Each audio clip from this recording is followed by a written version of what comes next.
महाकुंभ में मुसलमानों पर प्रतिबंध, ऐसा कैसे? हम एक सेकुलर डेमोक्रेसी में रहते हैं। हमारा कॉन्स्टिट्यूशन हर धर्म मत मजहब को बराबर मानता है। मुसलमानों को कुंभ आने से रोकना गलत है, अनडेमोक्रेटिक है, अनकॉन्स्टिट्यूशनल है, राइट विंग की दादागिरी है। अरे भाई रुको जरा, सब्र करो, पूरी बात तो समझ लो, फिर सही और गलत का जजमेंट देना। मैं सिर्फ 5 सवाल पूछूंगा, अगर एक का भी जवाब हां में आ गया तो मैं खुद सरकार को चिट्ठी लिखूंगा कि सभी मुसलमान भाइयों बहनों को आदर के साथ कुंभ में आने दिया जाए। मेरे सवाल सुनो। क्या इस्लाम मूर्ति पूजा में विश्वास करता है? समुद्र मंथन से निकला हुआ अमृत प्रयागराज में छलक गया था, क्या इस थ्योरी को मुसलमान मानते हैं? क्या गंगा यमुना सरस्वती के त्रिवेणी संगम का इस्लामिक लिटरेचर में कोई महत्व है? क्या मुसलमान मानते हैं कि नागा साधुओं के दर्शन से जन्मों के पाप कट जाते हैं? मकर संक्रांति और मौनी अमावस्या का कोई जिक्र क्या इस्लाम में है? 5 सवाल, एक जवाब नहीं। तो फिर मेरे भाई, तुम्हारे लिए कुंभ एक पिकनिक स्पॉट से ज्यादा कोई वैल्यू नहीं रखता, और तुम्हारी ये पिकनिक हमारे लिए 12 वर्षों की लंबी प्रतीक्षा है। उम्र की ढलान पर खड़े हमारे बड़े बुजुर्गों की प्रार्थना है, जो भगवान के सामने हाथ जोड़कर रोज यही दोहराते रहे, प्रभु बड़ा भरपूर जीवन दिया तुमने, बस कुछ दिन और जी लेने दो, अपनी आंखों से अंतिम बार महाकुंभ देख लें, मकर संक्रांति का गंगा स्नान कर लें, फिर हंसते हंसते तुम्हारे चरणों में आ जाएंगे। चाहते क्या हो तुम? जो थोड़ी बहुत पवित्रता हम सनातनी बचा पाए हैं वो भी दूषित हो जाए? देखे हैं हमने वो वीडियोस, खाने की चीजों में क्या क्या गंदगी मिलाई जा रही है और कौन मिला रहा है।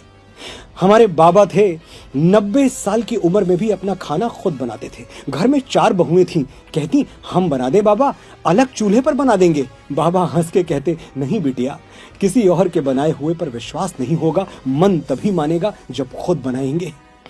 ऐसा पवित्र और सैद्धांतिक जीवन जीने वालों को मरते मरते क्या हम किसी का जूठा खिला दें? जिस गंगा के जल में डुबकी लगा के वो निष्पाप होने आए हैं, उसी जल से शुद्धता का विश्वास छीन ले? लिबरल बनने के लिए, 4 सूडो सेकुलर दोस्तों में वाहवाही लूटने के लिए हम अपने साधु संतों, ऋषियों, मुनियों और बड़े बूढ़ों की तपस्या खतरे में डाल दें? क्षमा कीजिएगा, हमसे नहीं हो पाएगा। हम इतने कट्टर तो नहीं हैं कि तुम्हारी तरह मक्का के बाहर साइन बोर्ड लगा दें, मक्का ओनली फॉर मुस्लिम्स। लेकिन कुछ बातें बिना साइन बोर्ड लगाए भी समझ लेनी चाहिए। जैसे हम समझते हैं कि मक्का मदीना सिर्फ मुसलमानों का पवित्र स्थल है, इसलिए हमने कभी नहीं कहा कि मस्जिद अल हरम के दरवाजे सनातनियों के लिए भी खोल दिए जाएं। तुम क्यों जिद कर रहे हो भाई? और तुम्हारी जिद हमारे बच्चों को मिसगाइड कर रही है, एक पूरी पीढ़ी गुमराह हो रही है।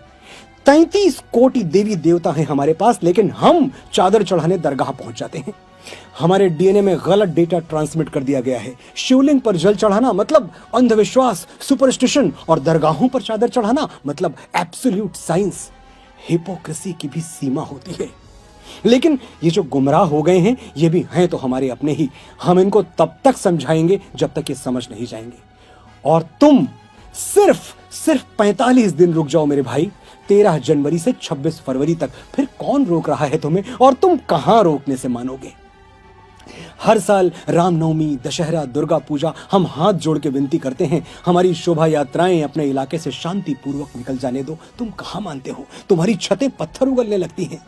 लेकिन महाकुंभ दुर्लभ है, ये अवसर हमें अगले 12 साल तक नहीं मिलेगा, इसलिए ना हम कोई चांस लेंगे और ना किसी की सेकुलर बकवास सुनेंगे। सनातन की सुरक्षा सिर्फ हमारे साधु संतों की जिम्मेदारी नहीं है, हम 100 करोड़ हिंदू सनातन के सिपाही हैं, और हम सिपाहियों ने प्रतिज्ञा ली है 45 दिनों तक तुम्हें त्रिवेणी संगम पर पांव नहीं रखने देंगे। हमारी प्रतिज्ञा का मान रख लो, वरना ये तो जानते ही हो कि अगर हम छत्रपति शिवाजी महाराज के वंशजों ने अपने जुड़े हुए हाथ खोल दिए तो औरंगजेबों को भागने के लिए जमीन कम पड़ जाएगी। सोया हुआ सनातन चैतन्य है, सजग है। वो वक्त कुछ अलग था, ये वक्त कुछ अलग है। जय महाकुंभ, जय संत समाज, हर हर महादेव।